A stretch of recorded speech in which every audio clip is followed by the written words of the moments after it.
그 사랑에 대한 요소 세 번째 정의는 사랑은 성내지 아니하며 고린도전서 13장 5절입니다. NIV 영어 성경, BB 성경은 anger라는 단어를 사용했습니다. 속히, 빨리 화내지 않는다.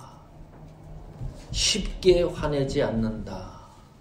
킹제임스 영어 성경은 anger 단어 대신에 provoke라는 단어를 사용했습니다. 화나는 요소, 환경, 대상에 대해서 쉽게 자극하지 않는다. 다시 말하면 휘말리지 않는다.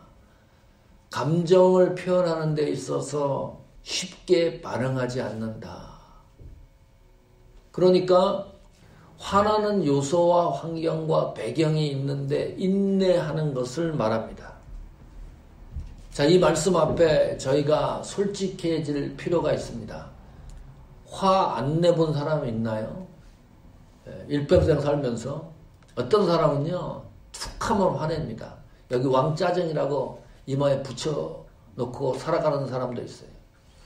목소리 높이지요, 툭 하면 화내지요, 소리 지르지요. 세상 편하게 사는 사람입니다. 어떤 사람은 저 사람이 화를 내는데도 요인이 분명한데도 화를 잘 안 내는 사람이 있어요. 감정이 무딘가 할 정도로 도덕적인 것 같기도 하고, 화를 제대로 잘 안 내는 사람이 한번 화를 내면 무서워지죠. 성내지 아니하며 라고 말씀에 기록되어 있지만 우리가 받아들이기가 힘들다. 어쩌면 불합리할 수도 있다. 우리의 감정을 생각하면 그렇습니다. 또 상대방의 감정을 생각하면. 이 성내는 것을 참으면 어떻게 되나요? 의학적으로 얘기하면 우라병 걸린대요. 화병. 머리도 아프고 속이 미식겁고 소화도 안 되고 얼굴 화끈거리고 몸에 이상이 나온다 그러죠. 1996년도에 미국 정신의학협회에서 새로운 병명 하나를 기록을 해놨는데, 추가했는데, 그게 병명 이름이 화병입니다. 그 화병을 기록해놓고 한국인이 잘 걸리는 병 이렇게 해놨어요. 그 외국 미국 사람들은 화병이 없나 봐요. 특히 한국 사람들은 이 화병, 우라병이 많은 것 같아요. 어쨌든 오늘 이 말씀이 그래서 예사롭지 않다. 단순하지 않다. 쉽지 않다는 거죠. 감정에 관한 것이기 때문입니다. 그런데 분명하고 정확하고 확실한 것 하나가 있습니다. 성을 내고 화를 내잖아요. 그런다고 문제가 해결되지 않는다. 그 문제가, 그 요소가, 상황이, 환경이 바꿔지지 않는다. 아무리 화내고 아무리 성내보세요. 안 바꿔지니까 어떻게 해요? 해결이 안 되니까 복수하려고 그럽니다. 상해 입히려고 합니다. 그것도 안 되니까 사람을 죽이기까지 합니다. 비극적인 거죠. 해결하려고 하는데 해결이 안 되니까. 그러면 체포돼요. 사회법으로도. 감옥에 가기도 하고 법법의 심판을 받기도 합니다. 우리 감정이 컨트롤이 안 되면 반드시 사단이 일어납니다. 내 몸이 상하든지 상대방이 다치든지 그렇다고 해결되는 거 아무것도 없습니다. 복잡합니다. 오늘 이 말씀이 우리의 감정을 하나님 앞에 어떻게 컨트롤해야 되는가에 대해서 심각하게 생각해야 될 문제입니다. 자, 고린도전서 13장에 나오는 사랑의 이 요소는 아가페라는 단어를 사용했다 그랬어요. 그 하나님의 사랑입니다. 다시 말하면 너무나 간단한 거예요. 모든 문제를 예수님 안에서 해결하라. 이 화나고 성내고 이 세상 살아가면서 우울하고 가슴 아프고 답답하고 슬프고 쓰러지고 불합리한 모든 요소를 제발 예수님 안에서 해결하라. 예수님 손 안으로 가지고 와라. 그래서 해결하는 거예요. 그래서 성경이 성내지 아니하며 라고 말하고 있습니다. 그러면 이런 질문해요. 도저히 안 됩니다, 목사님. 이 감정이 있는데 이게 어떻게 가능합니까? 그래서 훈련하고 연습을 하셔야 됩니다. 한두 번 연습을 하다 보면 하나님이 하시는 일에 여러분 깜짝깜짝 놀랍니다. 하나님 손 안에서, 예수님 손 안에서 이 문제를 해결하라는 건 무슨 말이에요? 제발 내가 성내고 화날 수 있는 모든 요인에 대해서 자유로워져라. 생각하지 마라. 내 손에서 떠난 사건입니다. 그러면 그때부터 하나님이 일을 하기 시작을 해요. 한 번 경험을 하면 여러분이 가지고 있는 문제를 하나님, 예수님 손에 올려놓고 내가 자유하기 시작을 하면요. 하나님이 그 위에 하는 것을 한 번만 내가 경험을 하면 하나님의 공의가 얼마나 무서운가를 알게 돼요. 너무나 세밀하신 거예요. 하나님이 성도를 어떻게 보호하시는가를 느낀다니까요. 그래서 연습을 하셔야 돼요. 너무 힘든 문제가 있으면 반드시 예수님 안으로 그 모든 것을 풀어놔라. 이게 성령이 성도들에게 주시는 강력한 힘이에요. 무서울 것도 없고 두려울 것도 없고 겁날 것도 없어요. 왜요? 하나님의 공의가 이루어지기 때문입니다. 그래서 성경이 성내지 아니하며, 이것이 은혜입니다. 그러면 하나님과 대하는 내 관계가 쉽게 무너지지 않는 거예요. 하나님의 이 관계성이 놀라운 겁니다. 담대해지는 겁니다. 그렇다면 성내지 아니하며 이 부분을 구체적으로 결론을 한번 내보겠습니다. 자, 그 첫 번째가 그리스도 안에서 이런 문제가 해결되지 않으면 어떤 일이 일어날까요? 반드시 사람에 대해서, 환경에 대해서 원망합니다. 불평합니다. 사람이 거기서 끝나는 게 아니고 그것이 하나님에게로 향해서 죄가 되는 거예요. 죄가 뭡니까? 하나님 앞에 내 감정을 제대로 컨트롤 못하는 게 죄입니다. 출애굽기 17장 7절 보십시오. 그가 그곳 이름을 마사라 또는 무리바라 불렀으니 이는 이스라엘 자손이 다투었으며, 여기 다투었으며 비비 성경은 앵거, 오늘 나오는 성경 단어와 똑같습니다. 분노하고 화를 냈다. 또는 그들이 여호와를 시험하여 이르기를 여호와께서 우리 중에 계신가 아닌가 하였음이더라 그랬어요. 이 단순한 그 문장이 아니라 출애굽했어요. 430년 동안 애굽에 있던 이스라엘 민족이 광야에서 하나님이 베푸신 것을 경험했던 백성들입니다. 먹고 사는 문제가 걱정이 없었어요. 목이 말랐습니다. 물 달라 그러는 거예요. 그러면 하나님이 물 안 주시겠어요? 그 모든 원망과 불평과 성냄과 화를 모세를 향하여 쏟아부었습니다. 거기서 끝나면 괜찮은데 하나님이 존재하느냐 존재하지 아니하느냐, 이게 성도가 할 도리입니까? 이게 예수 믿는 사람이 해야 될 도리입니까? 하나님이 있냐 없냐, 하나님이 존재하느냐 안 존재하느냐, 여기까지 올라가요. 그래서 성내지 말라는 거예요. 반드시 죄와 엉겨지기 때문입니다. 이 감정이 하나님 앞에서 컨트롤이 안 되면, 에베소서 4장 26절 보십시오.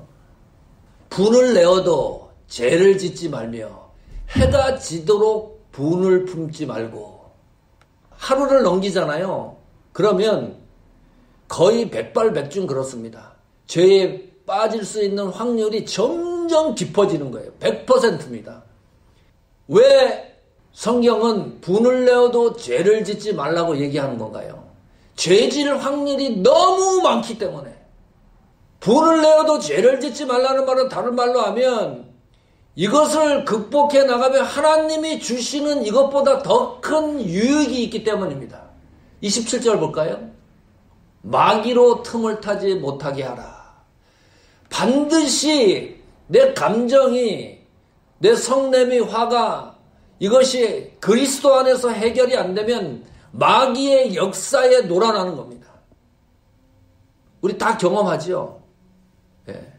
말씀에서 벗어나기 시작해서 내 감정이 그쪽으로 흐르기 시작하면 자기도 못 깨닫지 못해요. 이게 죄가 되고 마귀가 역사를 해서 마귀가 좋아하고 행동하고 하는 것을 갖다가 그것을 파악하고 다시 하나님에게로 돌아오기가 너무 힘들어져요.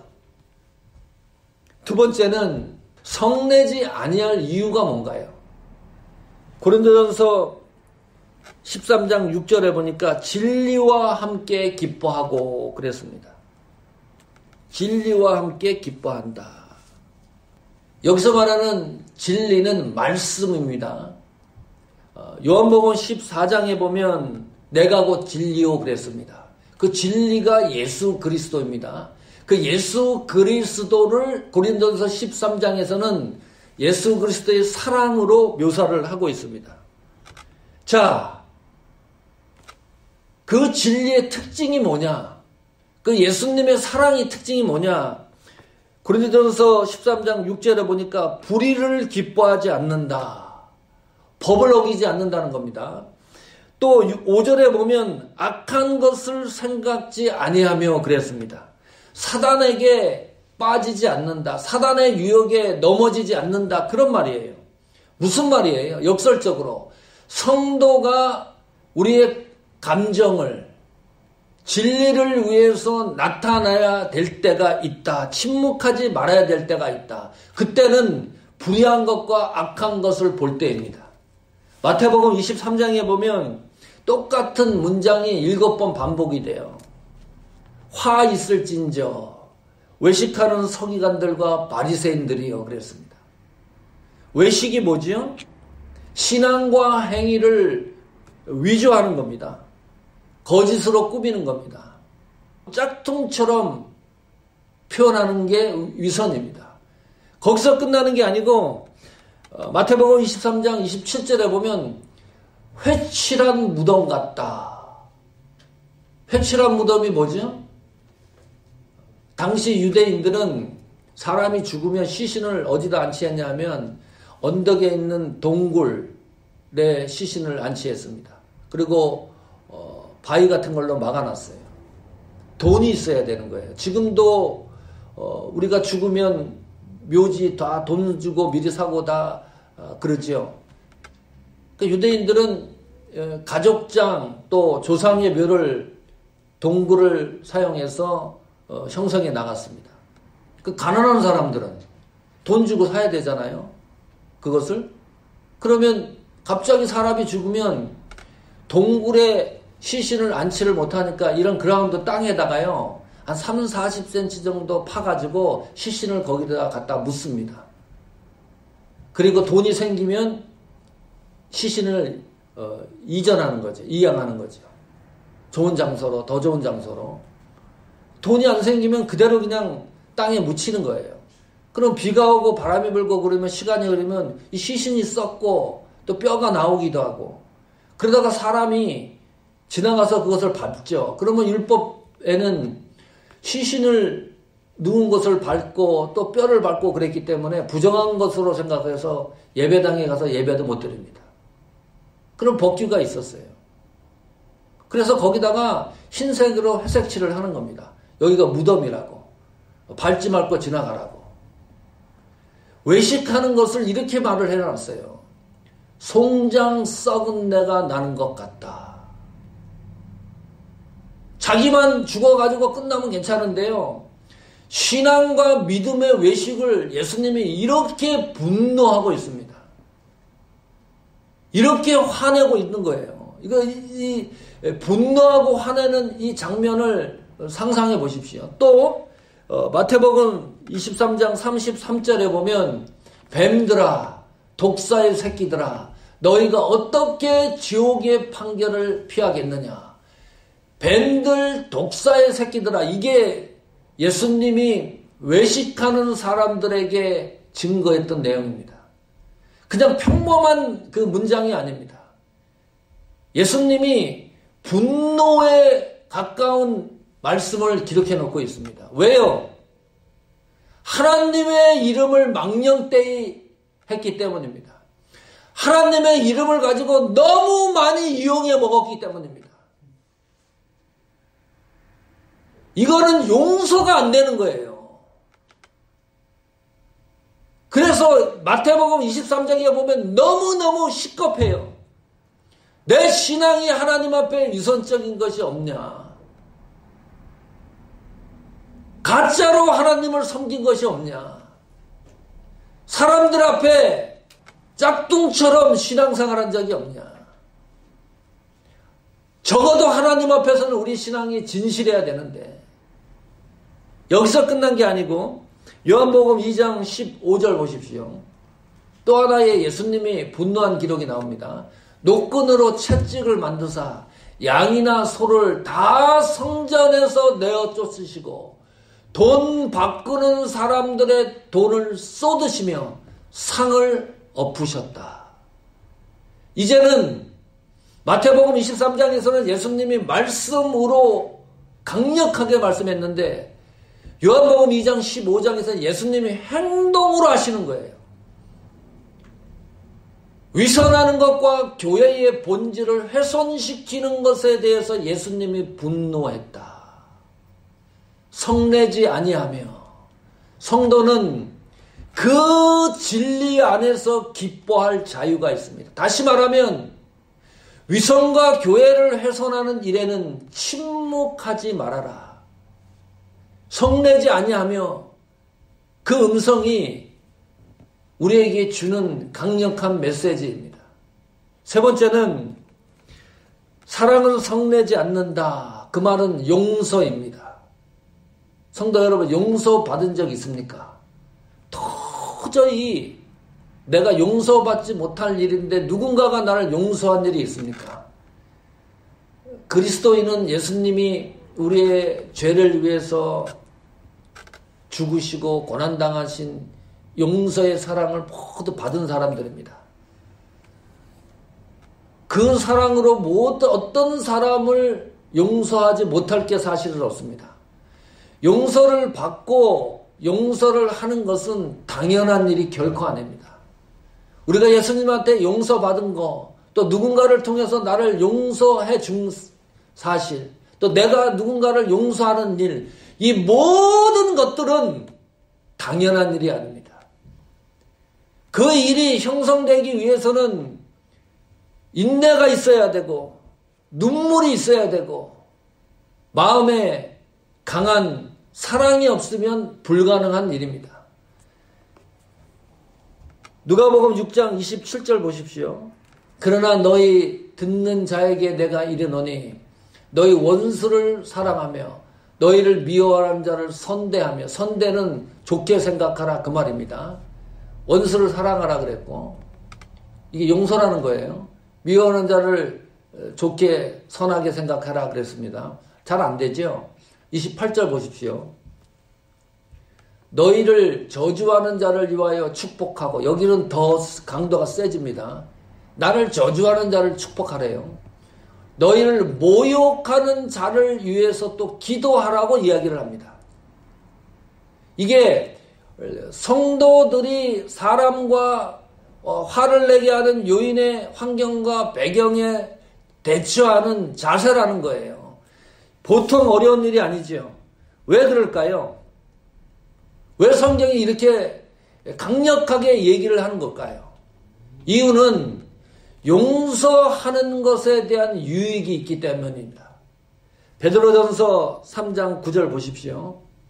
악을 악으로 갚지 말라는 거죠. 욕을 욕으로 또 갚지 말라는 겁니다.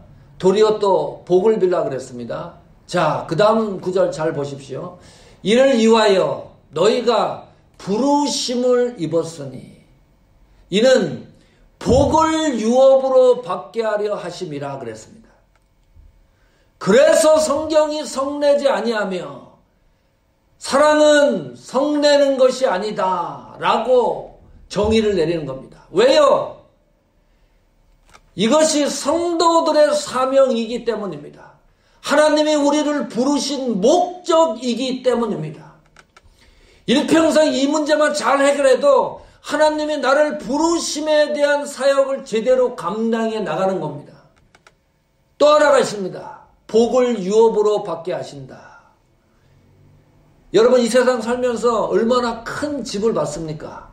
한 500만 불, 1000만 불 되는 집 가보셨습니까? 상상을 초월하는 가치 있는 집을 보신 적이 있습니까? 그런 복과는 가치적으로 비교가 안 되는 겁니다. 하나님의 주신 복을 유업으로 받게 하시기 위해서 용서라는 단어를 성도들에게 사용했습니다. 성도 여러분, 사랑은 성내지 않습니다. 왜요? 하나님 앞에 우리의 감정으로 섬길 수 없기 때문입니다. 하나님을 내 생각과 내 방식대로 섬길 수 없기 때문입니다. 사랑은 성내지 않는다. 왜요? 성도는 진리를 위해서 기뻐하는 존재이기 때문입니다. 사랑은 성내지 않는다. 왜요? 용서가 있기 때문입니다. 이 세 가지 하나님이 주시는 우리의 감정을 컨트롤하는 이 모든 것들이 그리스도 안에서 여러분 생애가 정복되기를 축복합니다. 그것으로 얻어지는 우리의 사역을 하나님이 완성해 나갈 수 있도록 또 하나님이 주시는 축복의 역사를 확인할 수 있는 그런 역사가 나타나기를 축원합니다.